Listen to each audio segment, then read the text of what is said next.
Guys, welcome back to a new build series. On Friday, I put up a poll and 4 different kits, and you guys voted. 50% of the vote came back, and you guys wanted to build this guy, which is Minibase's SU-33D, the brand new kit. Ugh, what are you guys doing to me? This is like 700 pieces in this, very complex. There's 3 slices of photo etch in the kit, 2 pages of instructions alone, just building the seats. So yeah, we're in for a lot of fun and giggles on this one, I think. So let me go ahead and do the best I can on this one. Today we part number 1, so we'll do the cockpit tub and the seat, which is probably the worst part in the whole kit for me. I hate photo etch, so we'll get on with that and see how we go. So let's go ahead and get started.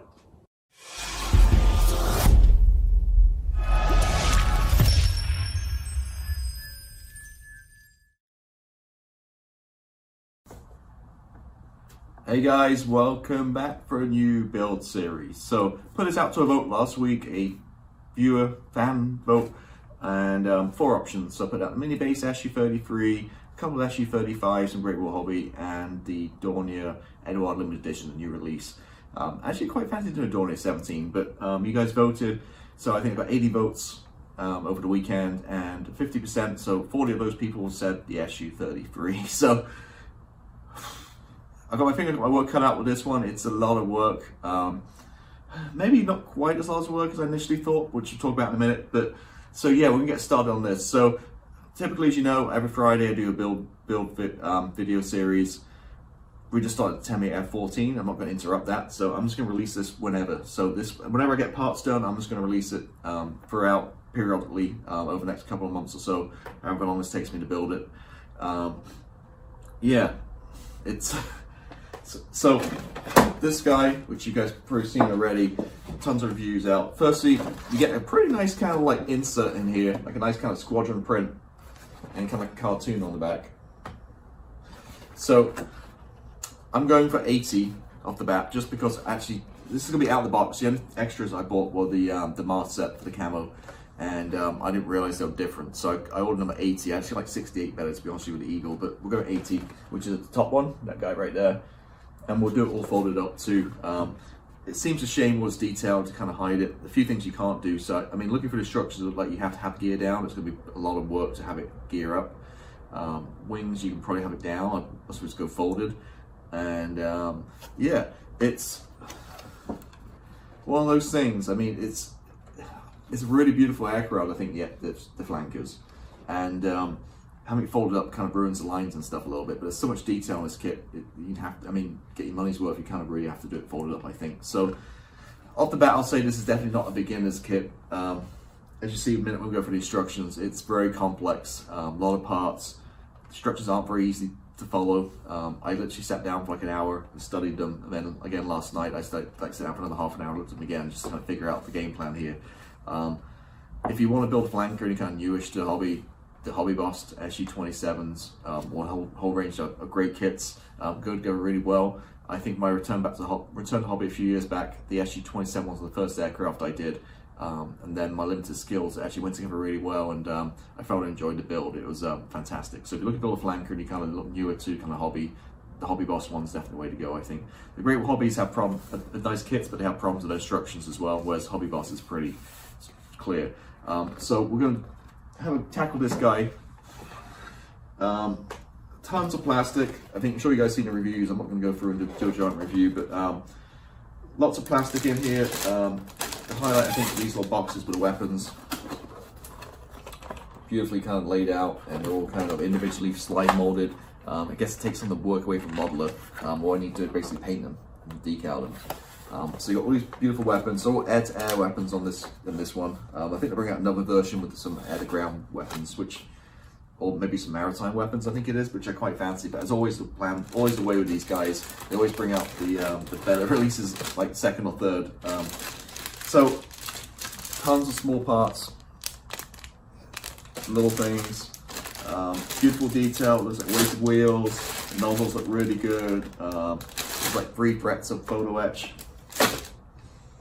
Yeah, what not to love. I absolutely hate photo etch, so I mean, in fact, there's 1 page in instructions alone just for photo etch harnesses. It kind of give me nightmares right now, but I guess I'll do the best I can work my way through this. I don't think there's too many build videos on this online. I've not seen any. I've seen one where the guy's done the seat, and I've seen a few reviews. So we'll work our way along this one and see how we go. Like I said, I do want to do the Dornier, so maybe once this one's done, we'll do Dornier, or maybe I need to take a break from this. Who knows? I don't no idea how long it's going to take. Quite a lot of parts, quite a lot of detail. But yeah, that's pretty much it. I mean, so that's kind of the project ahead of us. Like I mentioned, we're going to do it folded up, speed brake up, the stabilizers folded, the wings folded, the nose. Funny enough, the nose doesn't fold on this one, so it folds in real life. And even the Great Wall Hobbies kit, you can have it open with the radar and stuff. So they've always detail in the kit, but they don't do the nose, which okay is what it is. So that is pretty much it for the intro. So let me switch my camera and let's start going through the instructions a little bit and talking about this, and then we'll get going on the cockpit and maybe the seat. I don't know, I see how I'm feeling. I'm starting nightmares about that photo etch, so it might be a later part. So let me go ahead and kind of clear this off a little bit, and then we'll kind of walk through the instructions. Alright, so here we are looking at the instructions. Sorry about the shadows, it's the way the sun's shining right now this morning. So this is a big book, as I mentioned, 56 pages. It's all black and white, and it actually isn't as bad as you look. Because if I, for example, pull this page up, you can see all this nonsense up here. Zoom in a little bit. Like all this, you think, oh my god, all these parts and stuff, but actually, all these black boxes, the white numbers, are actually colors. So they're calling out colors on every single item and part is color call out, which is great for a modeler. So if you kind of take all these black squares away and just focus on like the E23 and the part numbers, there are a lot of parts, don't get me wrong, but not quite as bad as you think. So that's one thing I noticed in the instructions. Secondly, it's not very well kind of like written. Obviously it's a Chinese company, but it's not very kind of descriptive in terms of like, you know, what different models and stuff. For example, here we have two different instrument panels, but there's no reference anywhere about what the difference is, or which model has what, or anything like that. So it says go to decals page 49. So like I said, I've studied this for like over an hour, read this thing. So go to 49, here's a, you can see what it's like maybe 10, 15 decals in each one. So it's different. And if you look closely, the difference is this one has more like an iPad kind of screen on the front. This one has a square screen. So I'm guessing maybe this is a later version, but again, there's no reference to which, you know, 68 or 80 or which of these aircraft have which. So I guess it's just really up to your own interpretation. So I'm guessing I'll just go for a later version with the iPad kind of looking guy, this one right here. But again, there's nothing specifying that. What else? So these flaps, man, so it's two-stage flaps, and I was staring at these for quite a while to figure this out. I mean, so the flaps start here. I'm gonna zoom out a smidge. And they go through, you know, all these pages. You can just see page after page of flaps. And I was thinking to myself, oh my god, this is like ridiculous. But when you actually look at it again, there's no description. But how it works is, you got top line, the middle line, the bottom line. You're not building all of this. You're building one line. So basically, the top line is if you want the flaps up. The middle section, if you want the flaps come the first stage down, and this bottom line is if you want the flaps fully down. So it seems like a lot, but if you really kind of cross out two of these boxes, you know, two of these lines, it's not quite as busy and complex as it looks. So just things like that in these instructions, you just really got to pay attention. I think before you build anything, just really kind of read through these, take your time, and really, I think, tackle this by subsection. So basically, do each subsection as their model, and then bring it all together at the end. So like the flaps, the cockpit, the nozzles, the landing gear, all that, to do it all separately, paint, wear it, all stuff, and bring it all together whenever you can. I think it's a strategy here. So treat each part as a model. I'll treat this video build series, each kind of video as a, zoom back out again, each video as a subsection, to kind of break it out, and then we'll go through it like that way, and we'll of course call out any issues or any problems I have along the way. But yeah, so that kind of thing. Structures look a little more crazy than they are. Again, no written narrative like it should say. Hey, you know, like I just mentioned, like this. No, maybe color code it. Like the yellow is for like up, red is for whatever. But none of that stuff. So you have to kind of figure that out. When you get further in here, we have a whole page of just the HUD and glare shield. Canopy. So again, make note here, canopy open, canopy closed. So again, reading from the instructions ahead and making sure you do the right page. So you're gonna have it closed. Obviously don't worry about this page. Maybe even before you start, just crossing the stuff out in the book, so you kind of have the right section. Wing fold assembly, tons of stuff. Doesn't say if you have the wings up, if you need to do that or not. I'm assuming you don't need to do this, but again, there's no instructions saying what to do, you know, different scenarios. You kind of have to figure it out yourself. Folded or unfolded stabilizer, so again, that's pretty straightforward. Again, cross out the box we're not going to do, we're going to do it folded. So cross out the unfolded section. And the nozzles look pretty nicely detailed. Lots of photo etch and rings and various things going in there. Leading edges, movable, retracting. Again, a lot of complex. Attaching the wings, I'm reading through the instructions, I guess 34 is if you're actually going to have the wings out. Again, it doesn't say that, it's just assumptions looking at the instructions. 36 is folding wings, so I guess we're going to folded, so 34 will score through that one, ignore that page. Landing gear covers, we'll probably do at the very end, obviously. Folded wings, if possible, we're going to do the wings separately, paint and weather them separately, and then add them on the very end too. And then you can kind of see here how we're kind of looking in terms of it all folded up. Ladder looks nightmare. These are going to be super tiny, and basically each run is a different part. At least it's not photo etch, but that looks like complete, yeah, headache. Pylons, and then we get into stencils and tons of stencils and weapons and stuff. Again, all these weapons are kind of like air to air, like R-73s, that kind of stuff. R-27s, R-73s, various versions. Then we get back into color callouts back here. Again, we're going to do 80 because that's what I ordered the mask for the camo mask. And that is pretty much it. I mean, there's an overview. So it's a lot of parts, not quite as bad as you'd think the 86 pages, like I mentioned, because a lot of this is kind of different variants and stuff of how to build it. So what we're going to start today is, let's start the cockpit. So basically the first 2 pages are just seats. So this is plastic parts pretty much of how to build a seat. Part 2 is seat belts, which I looked at like for 20-30 minutes at the page alone, showing how you fold the photo etch. It's really complicated, it's really hard to figure out, very busy. We've got tons of like photo etch harnesses that go on here. I'm going to be honest with you guys, I'm going to try this out. If the photo etch is a complete nightmare, as I hate photo etch, I'm pretty sure I have a resin Russian seat in my collection somewhere, like an Amiga or something I can use. So I would have molded harnesses. So I might switch it out and put an aftermarket seat on if it becomes a complete nightmare. So I hate photo etch, special harnesses, and this isn't, well, it's, there's a lot of boxes, it's very complicated. I think it's a lot simpler than how they make it out. So certain symbols here, like these like little A's mean pre-fold it, and then this symbol I see quite a lot too is right angle fold, PE right angle fold.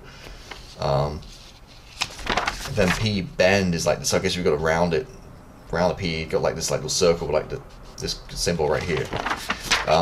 Funny, he actually mentions you use hammer extra thin, so it's kind of funny how they mention the glue to use and tools and stuff too. But yeah, so looking again, so first 2 pages just seats, and then we'll work up to part 3, which is the cockpit tub itself. So tub itself looks like we have decals. The stars are actually decal numbers, and then so we'll build this cockpit up.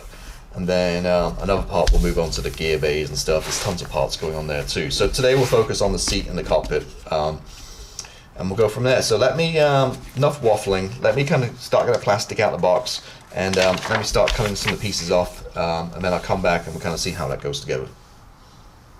Okay, so I've worked my way through this, about hour and a half's work, and got the whole thing built together. I think with this and the seat, the key is to really just kind of get this thing put together and then paint it afterwards as one piece rather than kind of doing it separately. I think it's going to be the way to go.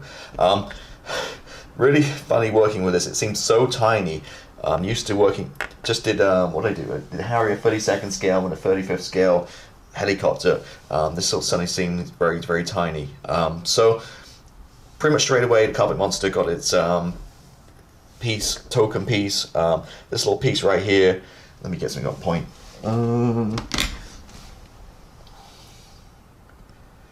One of these struts right here, you can see I put a plastic card right here, a little bit plastic rod. Lost this to the Cockpit Monster, this piece. So key I think this one is, the piece is so small to have a nice clean workspace, A good set of tweezers. I'm using the display tweezers. I'm not a big display fan, but the tweezers actually work really good. And some good side cutters too. I've used these for years and they never fail me. The Tamiya ones, yeah, I love these ones. I think this is ends 123. Can't see the number on here, but I'm pretty sure it's 123 is the last 3 digits. They do a few different types, but yeah, these used them for years. The sharpest I ever got them. You know, I'm a big Tamiya fanboy, so using those. And putting this guy together. So no real problems at all. Everyone lose that one piece of the carpet monster, but this you're not going to see anyway. I mean, I put a bit of plastic cards, I say, on there, but once you put the instrument panel on, you're not going to see back behind it at all. So, I mean, you're not going to see it in the cockpit, to be honest with you. You never do on these things. But the detail is quite amazing. So let's kind of talk about my first impressions from this. So the detail is, yeah, pretty fantastic for the 48 scale. The pieces are super tiny. Here's one of the piece I was working from, and you can just kind of see like this. You see my thumbnail right here, or actually my little finger. My little finger compared to that piece gives you an idea of scale, how tiny these pieces are. I don't think it's necessary to mold all these. I'm kind of thinking mini art tank kind of way of building this. It's just so many little pieces here. You just don't necessarily need the.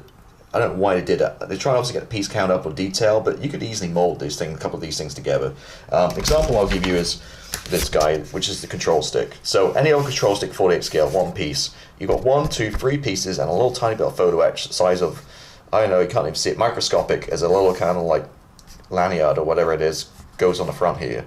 I managed to get it all together, but again, you don't need 1, 2, 3, 4 pieces for a control stick. One piece would work. Side piece right here. 1, 2, 3, 4 tiny little bits go on the side.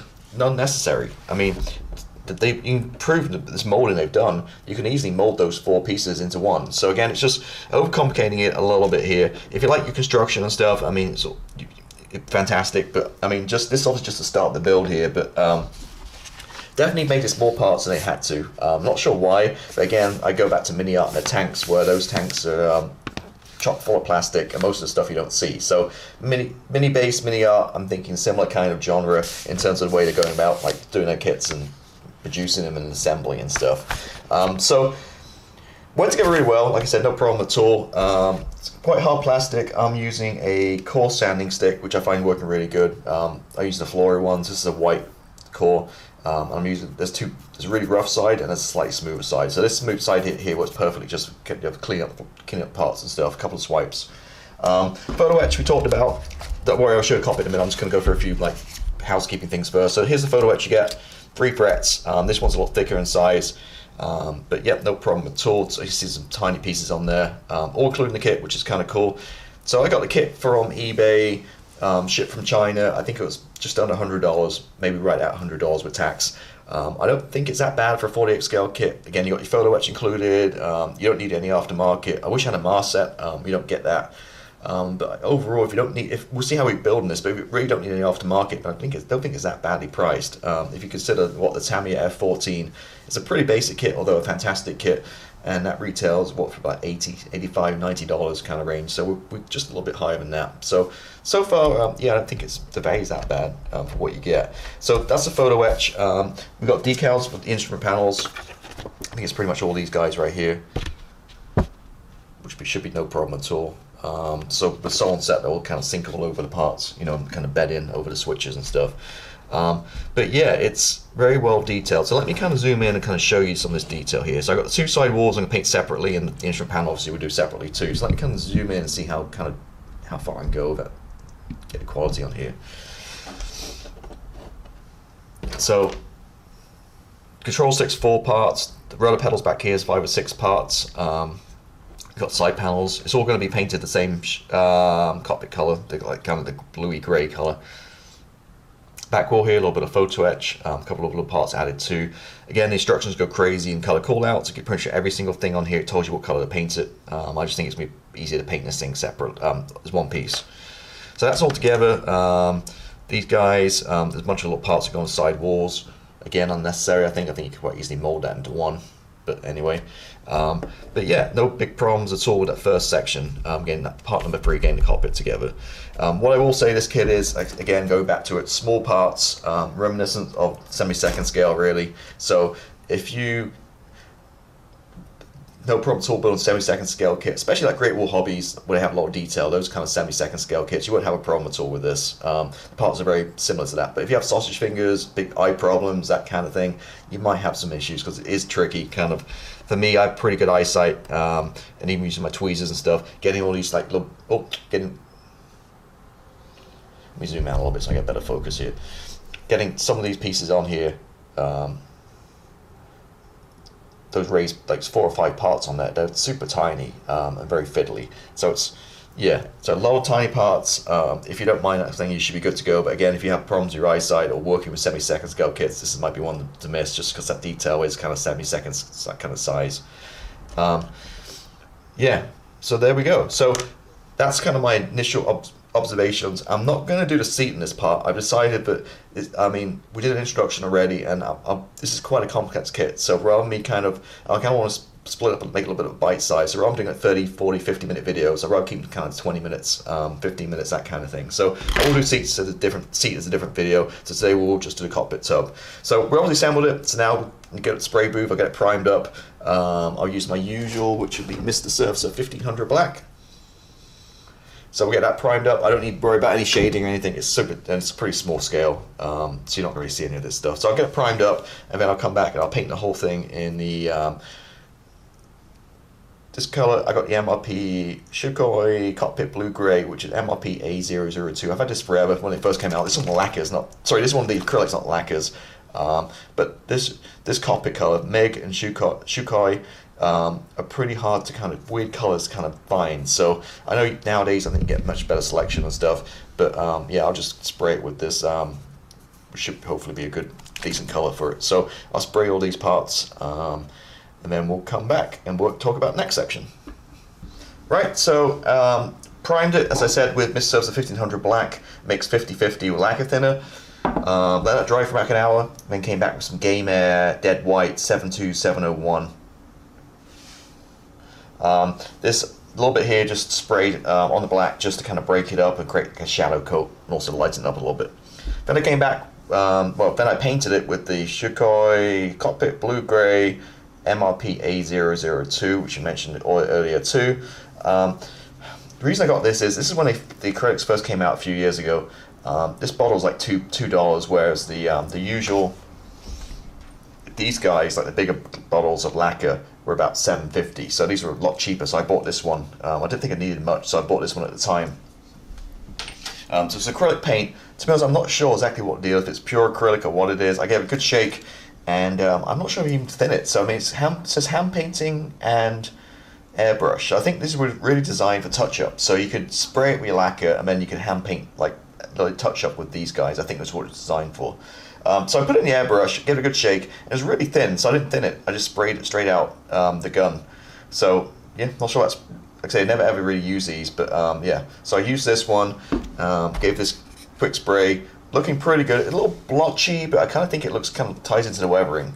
You kind of see that. So I think I'm going to leave it as is, because we've got a lot of decals going on and hand painting and stuff. So I think it looks cool. Did this guy, obviously that black was just Mr. Surfacer, and I pump masked it. And then painted the grey colour too. I thought it was super easy to mask. It was actually kind of a pain in the arse. You had to get around it and get the tape to stick and stuff, but it looks pretty good. So now we're kind of ready for the decals. So the decals first, and then I'll come back and hand paint all the little bits, I think. So pretty straightforward, some of these, I think. Like, for example, the whole panel here on the side, it's kind of like Great Wall Hobbies kind of kits if you built those. Comes with one decal, and you just go on the whole thing, and then with a little bit of micro sew on set. So micro set first, put decal down, and then once it's stuck a little bit, come back with this guy. This is going to make it sort of kind of suck it in and make it all go around all the switches and stuff, hopefully, and look kind of 3D and that kind of stuff. So working through the instructions here. So let me zoom a little out. So anything with a star basically is a decal. So we're going to start with the main ones, the cockpit tub. And then for some reason you have to go back to, I think maybe because it's colour, you have to go back to page 49, I think it is.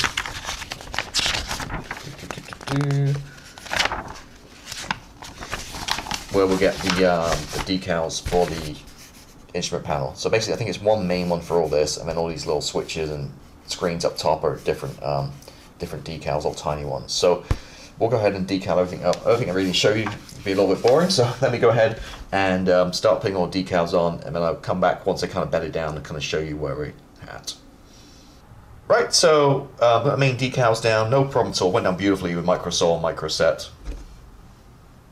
Sol and set. Exactly the same way as a Great Wall Hobbies kits goes together. I do like the decals. I find I could no way paint something this, hand paint, or even the pens do something this neat. And I think this scale, I really like the decals in the cockpit, especially when you kind of bed down nicely over the switches and stuff. So I have my suspicions about Great Wall Hobbies. This kit seems very similar to Great Wall Hobbies kit, or Lion Roar, as the holding company is called. Great Wall Hobbies cockpits go the exact same way in terms of decals. Same decals. Seems like the same type of decal. Same person getting from the same place. The slide molded weapons. The way the sprues are laid out. This has Great Wall Hobbies written all over it for me. Obviously, just a little bit more detailed, but I wouldn't be surprised they had a part to play in this this build. Or this kind of product, I guess. So, yeah, kind of happy how it's looking. I'm still going to do the instrument panel. There's tons to go on there. So let me go ahead and just give a quick update. So I'll go ahead and carry on working on the instrument panel. We'll come back and we'll do some detail painting. It gets a little bit ridiculous, all these different paints and stuff back here, because you're not going to see it. Once the seat goes in, it covers it all up. So, I mean, you can go as detailed and how you want. The instructions, very kind of detailed, everything laid out, what color it is and stuff, but I think I'll probably just keep this simple. But let me kind of finish decals and then we'll start hand painting it. I'll be right back. Okay, so we're pretty much done. What I found was, the main screen right here, it's so hard, tiny to see. This little screen right here,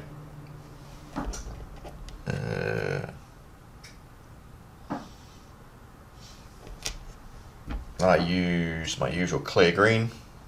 Just the color. I think this is better than Tamiya one, to be honest with you. So I painted that. Around it, there were some switches. There's decals for that, but I just went in with my Posca pens, my usual Posca pens. So I just used the white and just did the switches. They're kind of raised. It's almost like a dry brushing. Just kind of pick out those buttons. I think it looked better. Same with here inside. You see once the sides go on, it's really covered. You don't really see too much in there at all. So bits and bobs around here picked out with the pen, silvers and blacks and various things, and whites and whatever color. If you do go to Posca pens, make sure you get the PC1MR. That's the fine tip. If you get the PC, which I did initially, the PC1M, I think it is. Sorry, it's covered in plastic. Let me see. PC1M, yeah. You see the tip's a lot bigger. So if you find these on Cockpit, you definitely better go with it 1MR. So these pens, like basically acrylic paint, so these work. They kind of, I think they're for glass. I think like you go to car dealerships and they write stuff on the windows and stuff. I think this is the kind of stuff they use, or like those boards outside restaurants and stuff. These kind of pens, but they work great rather than using paintbrushes. So did all that. Let me show you one thing. This is why you don't need to go crazy. I mean, the detail's great, but this is why you need to go crazy, weathering this thing and going to hell, really going to fine detail. Because guess what? Let me kind of hold it against the aircraft right here. So it goes in something like that. And bear in mind, there's no seat yet.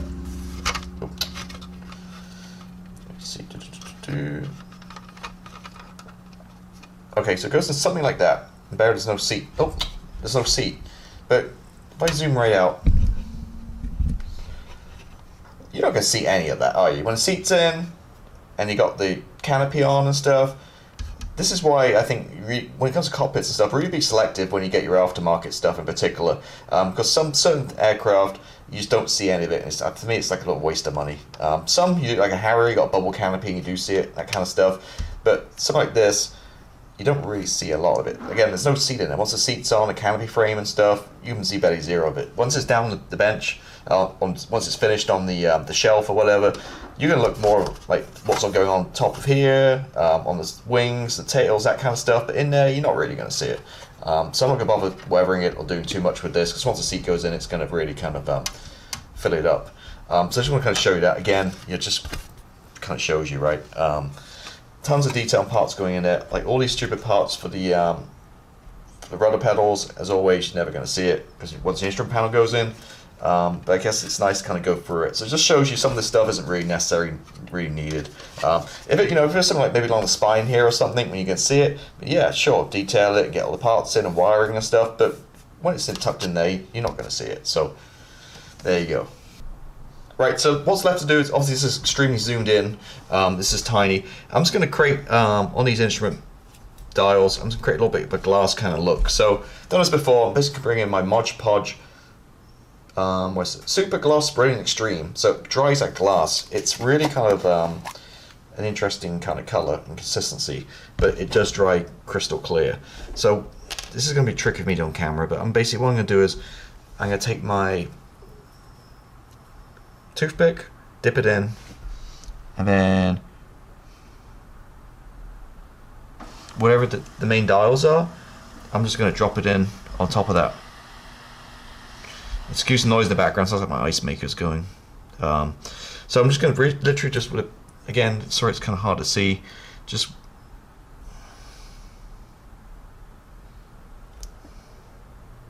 everywhere there's kind of like an analog dial. Drop this in. It works great 32nd scale World War II stuff as well. On the screen here too. Put this on the screen.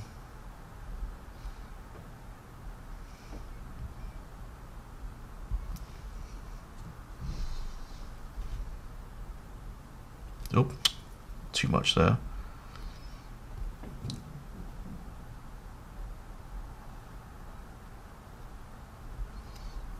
And there you go. So it's going to dry. Oh, I'll put a camera shot. It looks very kind of gloopy and stuff right now, but it dries crystal clear and like glass. I've used it a lot in my Viper build. I really like this stuff. Yeah, the Mod Podge Super Gloss Brilliant Clear. It gives a really good like dial kind of effect. Way better than using the old crystal clear, which some people use, but I think this stuff is a lot better. So I'm gonna let this dry off.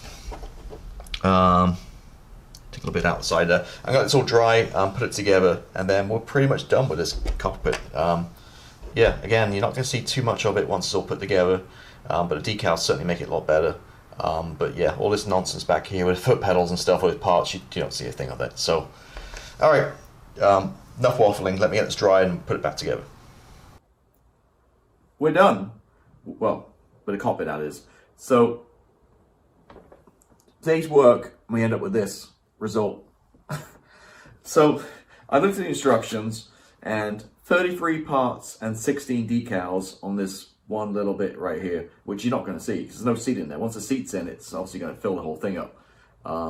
So yeah, if you like mini art T55s with full interior, this is going to be right up your alley, I guess. If you like those little fiddly little parts and stuff, I mean, I'm kind of doing a little kind of summary and review here, just for doing the initial first page, basically. Yeah, a lot of useless parts. Like, guess what? Rudder pedals. You'll see any zero. You see that, and how many parts does that make up? Like 10 parts or something. 3 parts for control stick. They just overcomplicated this. Not a rant. I mean, I didn't not hating it. I mean, it's just is what it is. But I mean, why do you need 33 parts and 16 decals to do this? Yeah, I think just for the sake of parts count and you guys on the scene and stuff, they try to make something here. Hopefully it goes together well. This went no problems at all with this going together, but hopefully the main fuselage and the main bulk of it goes together. But it just seems way too over-engineered and complicated. I don't know. Again, yeah, if you're into mini art, full interior of tank kits that take you 6 months to build with ridiculous amount of parts, and this is very similar to that. So, well, good positive side is the amount of plastic we have in parts. It's not going to be done in like a week. It's going to take quite a while to get this thing together. So, yeah, little tub's done. As you know, this video's gone quite long now. I'm not going to do the seat. Do that for another time. But yeah, looking pretty good. Again, you're not going to see any of it, but there you go. So, as I mentioned at the beginning, normally my videos, I film all in advance, get them edited, and then get them up on the schedule every Friday. This one's just going to be as is. So whenever I get a part done, a sub-assembly done, I'll edit it and get it straight up YouTube. So it could be a Monday morning, it could be a Sunday night, Wednesday, whenever it is, I'll get it uploaded. So this is obviously part number 1. Tiny, this little guy right here. 40 minutes of waffling, basically. Who knows what we'll do next time. So I'll carry on working on this in the next few weeks or so. And say as I've got progress and updates, I'll kind of throw them up there. Also, I'm kind of making these a little bit more like a review-y as well, like a build review as I do it, because obviously nobody's really built this thing yet publicly. So as I go through, obviously I pick the flaws out, kind of talk about my techniques and stealth products, and mention any kind of issues I encounter. But hopefully you stayed with me this long. If so, please consider subscribing. Really helps the channel, liking and all that stuff. Well, really appreciate you guys sitting through this. Hopefully you find it too boring. I'll be back whenever for another part of this. In the meantime, my Tamiya F14, which is way more simpler kit, will be up every Friday for the next 8 weeks or so. So thanks, have a good one, and I'll see you next time. Bye.